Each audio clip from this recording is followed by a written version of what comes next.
सासू से अरजिया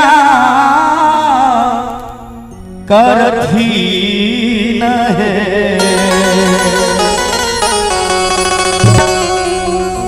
सुंदर पुरस्कार, बहुत बहुत धन्यवाद। ढेर सारा पुरस्कार, बहुत बहुत धन्यवाद है। रानी सुलोचना जी लंका में अपना सासू माँ मंदोदर से कहते हैं, हे सासू माँ, रात में बहुत अद्भुत सपना देखलो, बड़ा जी में डर लगे। माँ मंदोदर कहते हैं, हे कन्या, हे दुल्हीन, हे बहुरानी, आह कौन सपना देखलो, हमरा कहीं सुनाबो। बहुरानी रानी सुलोचना जी मेघनाथ के धर्म पत्नी अपना सासू माँ से कहते हैं, मचिया बैसाला रानी है सुनो चना है सासू, सासू से अरजिया करथी न है। सासू जी है सापा ना है देखलिए, बरया जगू तसे लंका, लंका गढ़ डगमग डोलई है।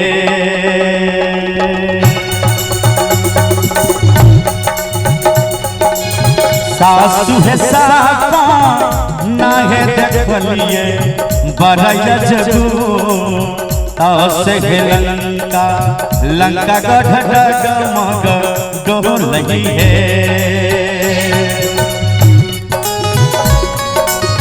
जय हो जय हो।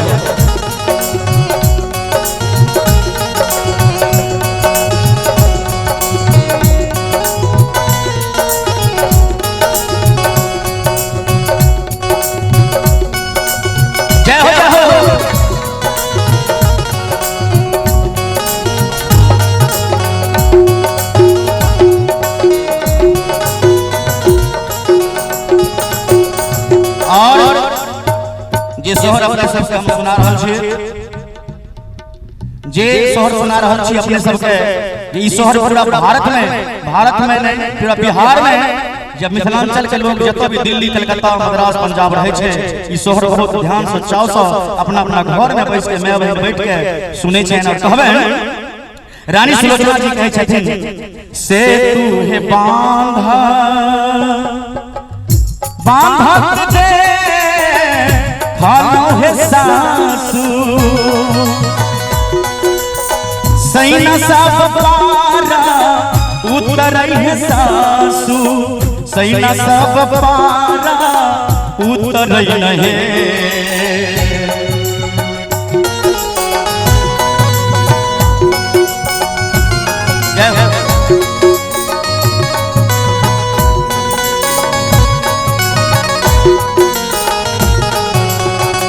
से तू है बांधा तो दे खानो है सासू जी, सैना सब पारा उतरई है सासू, सैना सब पारा उतरई नहीं। सासू है दूरा ही से गरज वीर हनुमान, ना से लंका, लंका गढ़ डगमग डोलई है। सासू है दूरा ही से गरज वीर हनुमान, ना से लंका, लंका गढ़ डगमग डोलई है।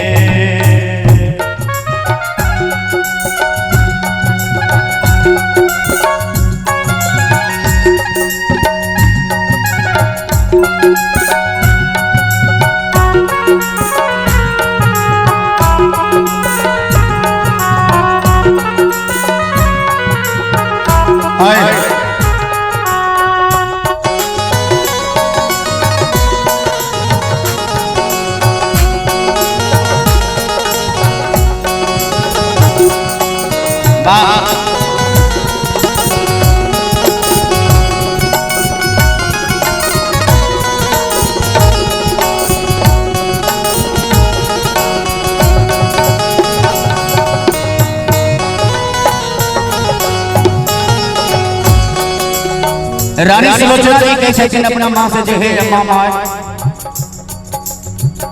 होइते बरात युद्ध होइते भारी है सासू स्वामी हमर मारल जैतै बलमुआ पिया हमर मारल जैतै सजनमा राजा हमर मारल जैतै नहीं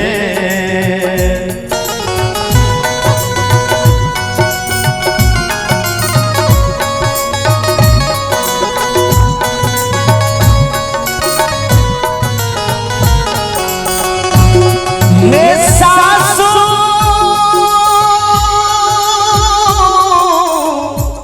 हे सासू राजा हमर मारला जैतै बलमुआ पिया हमर मारल जैतै सजनमा स्वामी हमर मारल जैतै नहीं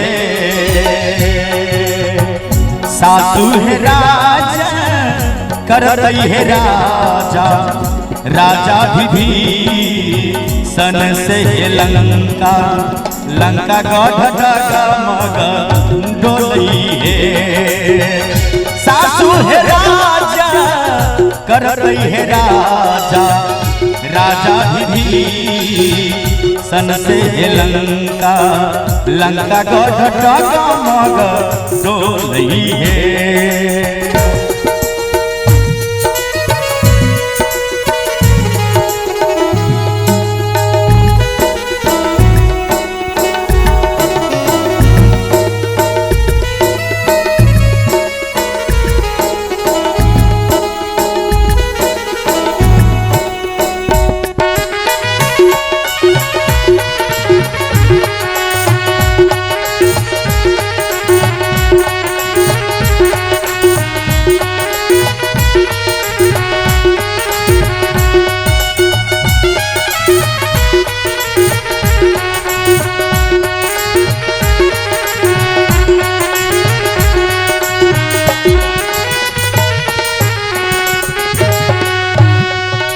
और अंत में कहो तुलसीदास सोहरगा वाला है गाबी गाबी के सुनइबे करे है